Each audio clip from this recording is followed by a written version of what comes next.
সেই মৌলিক সংস্কারের বাস্তবতা থেকে আমাদেরকে অনেক দূরে থাকতে হয়েছে। সংবিধান সংশোধন সেটা যেন এক দলের না হয়ে যায়। সকলকে শুভেচ্ছা জানাই। ঐক্যমত্য কমিশনে সংস্কার নিয়ে দর কষাকষি চলছে এবং পরিস্থিতি এই জায়গায় এসে দাঁড়িয়েছে, বিএনপি বা তার সঙ্গে গুটিকতক দল এই দর কষাকষিতে তারা যখন কোনো একটা বিষয় ছেড়ে দিচ্ছে বলে মনে হয়, তাহলে সেটা একটা পাওয়ার পার্টি বা বিএনপি তারা তাদের দলীয় স্বার্থ ছেড়ে দিল এরকমটা বলে উপস্থাপিত হয়। এবং আমরা যারা এনসিপিতে আছি বা সংস্কারের পক্ষে যে পক্ষগুলো এখানে উপস্থিত আছে, আমরা যদি সংস্কারের প্রশ্নে কোনো একটা বিষয়ে ছাড় দেই, তাহলে এটা গোটা জাতির স্বার্থ সেখানে ছাড় পড়ে যায়, গোটা জাতির স্বার্থ সেখানে কাটা পড়ে যায়। বাংলাদেশে 24-এর অভ্যুত্থানের মধ্য দিয়ে যে নতুন বাংলাদেশের স্বপ্ন আমরা দেখেছিলাম, যে বাংলাদেশে গণতান্ত্রিক রূপান্তর ঘটবে, রাষ্ট্রের যে অর্গানগুলো আছে সেখানে ক্ষমতার ভারসাম্য থাকবে, বিকেন্দ্রীকরণ থাকবে, জবাবদিহিতা থাকবে, সেই জায়গাগুলোকে নিশ্চিত করার জন্যই মৌলিক সংস্কার প্রয়োজন। আমরা দেখছি যে আজকের আলোচনাতেও সেই মৌলিক সংস্কারের বাস্তবতা থেকে আমাদেরকে অনেক দূরে থাকতে হয়েছে।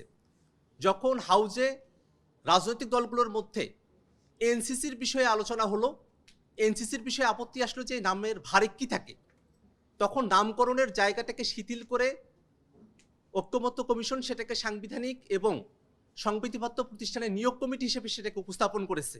কিন্তু তারপরে আমরা দেখলাম বিএনপি এবং তার সঙ্গে গুটিকতক দলের আপত্তির কারণে, বাধার কারণে এই নিয়োগ কমিটি, যার মধ্য দিয়ে আসলে নির্বাচন কমিশন, দুর্নীতি দমন কমিশন, কর্ম কমিশনের মতো প্রতিষ্ঠানগুলো সেখানে নিয়োগ স্বাধীনভাবে সম্পূর্ণ হবে, সেই জিনিসটাকে বাস্তবায়ন করা সম্ভবপর হলো না। একই সাথে আমরা দেখি উচ্চকক্ষের আলোচনা যখন এসেছে, প্রায় সবগুলো রাজনৈতিক দল উচ্চকক্ষে ভোটের অনুপাতে তারা পিআর সিস্টেমে সেখানে প্রতিনিধিত্বের কথা বলেছেন। কিন্তু আমরা দেখলাম যে সেটাও আজকের যে হাউস সেখানে বাধার মুখে পড়েছে। সংবিধান সংশোধন সেটা যেন এক দলের না হয়ে যায়, একটা দল চাইলেই যেন সংবিধানকে সংশোধন করে ফেলতে না পারে, যেটা আমরা অতীতে দেখেছি। এই কারণে সংবিধান সংশোধনের জায়গাটাকে আমরা প্রস্তাব করেছি যে নিম্নকক্ষে 2/3, উচ্চকক্ষে 2/3 এবং বিশেষ বিশেষ কিছু আর্টিকেলের ক্ষেত্রে সেগুলোকে গণভোটে গিয়ে তারপরে সংবিধান সংশোধন হতে হবে। কিন্তু আমরা দেখছি যে উচ্চকক্ষেও 2/3 মেজরিটিতে সংবিধান সংশোধন করা হবে, এই প্রস্তাবের পক্ষেও বিএনপি সহ অন্য কিছু রাজনৈতিক দল তাদের মতামত আমরা পক্ষে দেখছি না। সব মিলিয়ে মনে হচ্ছে যে মৌলিক সংস্কারের জায়গাটা বিএনপি এবং তার সঙ্গে সমমনা কয়েকটি দল তাদের কারণে আসলে আটকে আছে। আজকে ঐক্যমত্য কমিশন এই দলগুলোর কাছে আবার আহ্বান রেখেছে, তারা যেন তাদের ফোরামে আলাপ আলোচনা করে এই প্রস্তাবগুলোর সঙ্গে তাদের একাত্মতার জায়গাটাকে তারা পুনর্বিবেচনা করে।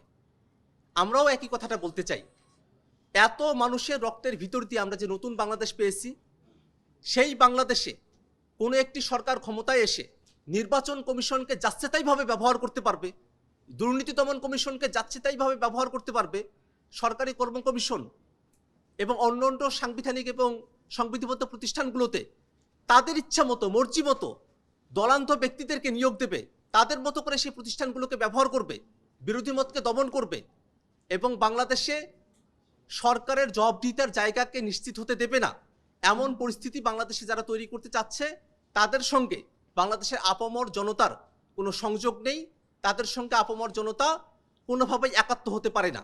আমরা মনে করি যে আজকের যে হাউস, এখানে ঐক্যমত্য কমিশনে রাজনৈতিক দলগুলোর প্রতিনিধিরা আছেন, জনগণের বৃহত্তর অংশ তারা কিন্তু এই রুমের বাইরে অপেক্ষা করছেন। তারা দেখছেন যে মৌলিক সংস্কারের প্রশ্নে কোন দলগুলো কোন পজিশন নিচ্ছে, কোন দলগুলো মৌলিক সংস্কারের প্রশ্নে বাধা হয়ে দাঁড়াচ্ছে। আমরা রাজনৈতিক দলগুলোর কাছে আহ্বান রাখবো, জনগণের মতামতকে বুঝে, জনগণের প্রত্যাশার জায়গাকে বুঝে এবং বাংলাদেশে যাতে আর কখনো কোনোভাবেই কোনো স্বৈরতান্ত্রিক, কোনোভাবেই কোনো ফেসিবাদী শাসন কাঠামো বাংলাদেশে প্রতিষ্ঠিত হতে না পারে, সে কারণে মৌলিক সংস্কারের প্রশ্নে তারা যেন একাত্ম হন, এই আহ্বান আমরা রাখতে চাই। জাতীয় নাগরিক পার্টি এনসিপি শুরু থেকেই বলে আসছে যে এই অন্তর্বর্তীকালীন সরকার শুধুমাত্র নির্বাচন আয়োজন করাই তাদের দায়িত্ব নয়, বরং নির্বাচন আয়োজনের পূর্বে এই সরকারের অবশ্য পালনীয় কিছু কর্তব্যের জায়গা রয়েছে।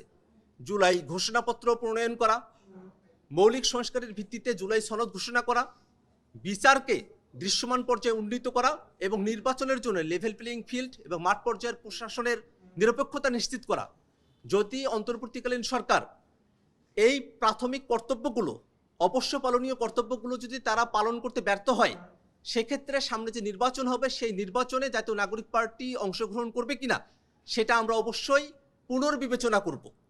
এবং একই সাথে আমরা মনে করি যে বাংলাদেশে নিছক একটি নির্বাচন আয়োজন হওয়ার মধ্য দিয়ে শুধুমাত্র ক্ষমতার পরিচালকদের পরিবর্তন হওয়া, ক্ষমতা কাঠামোকে অক্ষুণ্ণ রেখে সেটা কোনোভাবেই আমাদের প্রত্যাশার জায়গা নয়। আমরা চাইব বাংলাদেশের জনগণকে সাথে নিয়ে মৌলিক সংস্কারকে বাস্তবায়নের পথ আমরা অন্বেষণ করব।